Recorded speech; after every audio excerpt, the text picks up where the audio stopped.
So I'm going to do a quick review on the Off-Grid Tools Survival Axe. Now, I've been looking for a survival axe for quite a while. The problem with axes is you've got a really large one, which is really handy. You could chop down trees left, right and centre to make a log cabin, but they're big. They take up a lot of space. Something like this is probably the ideal middle ground. It's a lot smaller. You're certainly not going to build a log cabin out of this, but if you want to build a shelter maybe for yourself and a couple of others, this is ideal. It's pretty small, pretty compact. Comes with a cover straight out of the box as well. So I'll take this off. This is only made of sort of like a waterproof corduroy material. It's not particularly robust, but then again, it's an axe it's covering. And it's more for protecting other things from the axe rather than the axe itself. So the metal is coated, it's anodised, you've got a polycarbonate handle on here. Now I'm going to go through all the parts of the axe now and just show you all the different features. Now, one thing I want to caveat beforehand, one of my pet hates with survival tools and survival kit is when they put so many pieces on it that it just becomes unusable or pointless. There's 31 different functions on this axe and I'm going to go through some of them now. Some of them, you're probably not going to use them. Some of them are just a complete waste of time, but actually there's a few really good features on here that I like this axe as a result. So I'll start from the bottom then. We've got this point here, this for smashing windows. So for example, car windscreens, if someone's trapped in a vehicle. We've also got just under here this notch that comes in. That's for cutting seat belts, or I would suggest probably more for kids' car seats, which if you don't know how they operate for that particular seat, it can be a bit of a nightmare. Now coming on to the handle itself, the one thing with the handle that I find quite irritating, and it's straight out the box, this has annoyed me, is down here, this edge. It's actually quite sharp. Now this rough edge, I think if you're using this for more than sort of a couple of minutes at a time, is going to start irritating your hands. It's going to cut and give you calluses, maybe blisters. It's easily removed. If you've got a piece of sandpaper or the edge of a knife, you could probably scrape that off quite easily. However, I would expect something like this, straight out of the box, to be a little bit better, a little bit more robust, and not have to worry about something like a sharp edge. However, that being said, one thing I really do like about the handle, there's a small lever here.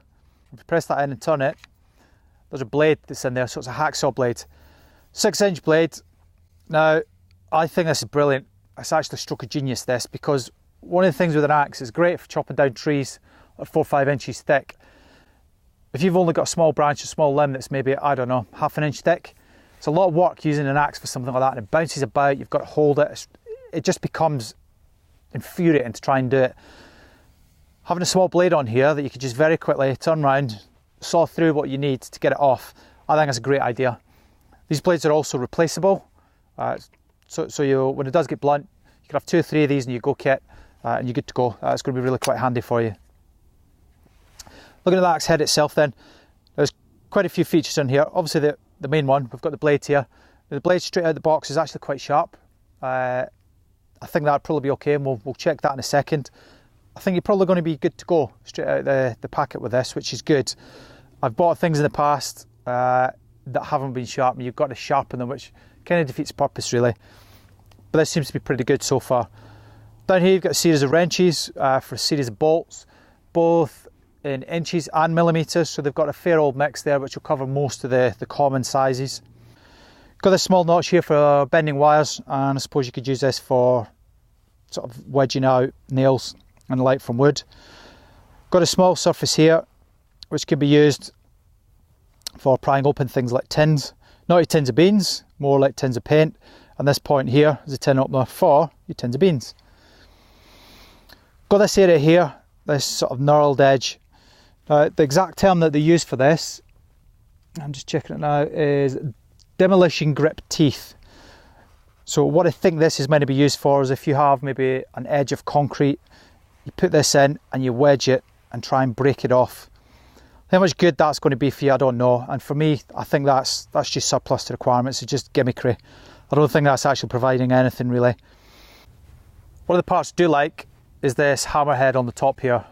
Not only because you can use it as a hammer, but also it's got this small part here for taking out nails. So if you were in a survival situation or you bugged out somewhere, you don't really need a hammer now. You've got that extra tool, which is really good. I think that's quite useful. Probably the most useful part though is this part in the middle here. It's a bottle opener. you're going to die and the world's ending, at least you can die with a beer in your hand, which is ideal.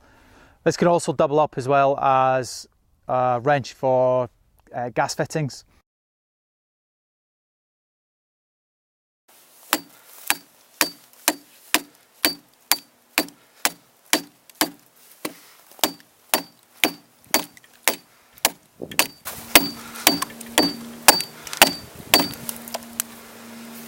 So one issue I've noticed with this handle here, I keep touching it, it's bringing the blade out, which is, I don't know if you can see that, I'm bleeding from there, and that's from the blade and from this rough edge here. Let's put that back in again.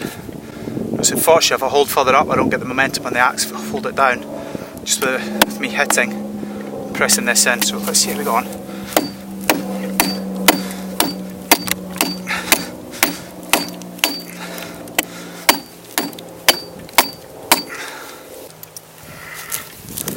It's coming out again, so it needs to be a bit more robust in here to stop this coming out, because that is, let's cut my hand up.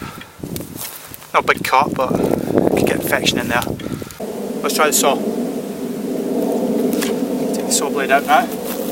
I'll go on the same limb and we'll see how we go on and see how long it takes to get through this.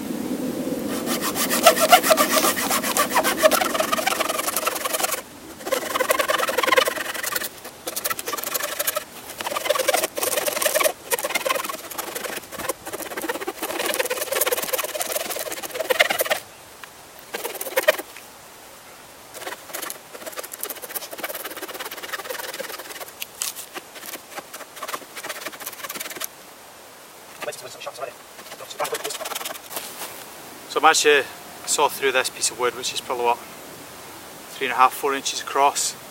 It's taken quite a while. A few issues that I've found with this.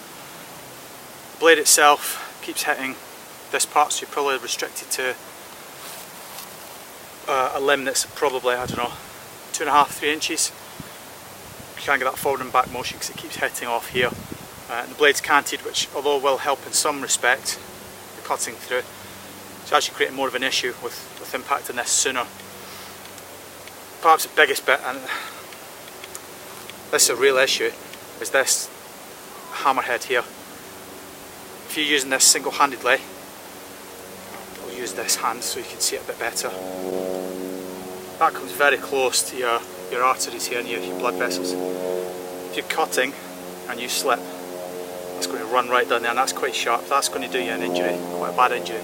Potentially a fatal injury if you're out in the middle of nowhere. You can't get to medical treatment. That's a big showstopper for me.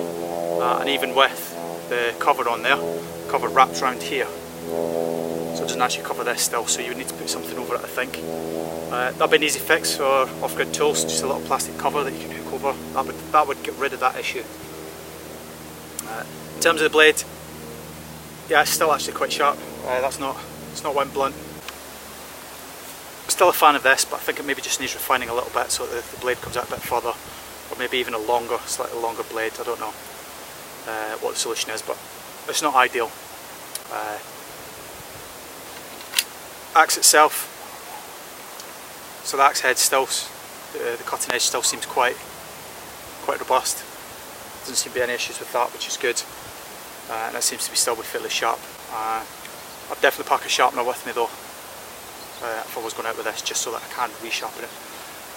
As I said in my other videos, the earlier part of this video, I didn't think it was going to be particularly good with having the momentum to get through, and I was right, it doesn't have a lot of momentum. And this handle, with the knurls here, and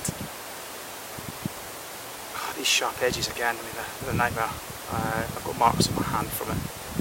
In fact, actually, I don't know if you can see that, I'm actually bleeding from one part of my hand. So yeah, so I'd give it 8 out of 10 before. I think now I'd probably give this a 5 out of 10. It'd be ideal for a survival axe if you wouldn't want to build a log cabin and you wouldn't to build anything particularly big. If I was using this, I'd definitely be using it with gloves because of the sharp edge down here, and I'd get something to cover this, even if it's just a piece of foam or a piece of plastic, before I use it as a cutting tool with the blade. So I'd say 5 out of 10. If they manage to fix this bit again, that would bring it up a couple of points, so we get a 7 out of 10, and then if they fix the blade, then that would bring it up. Right, but overall, it's okay. For $40, you're probably not going to get any better anywhere else in the market, so I think that's probably your best bet that you're going to get for that price range.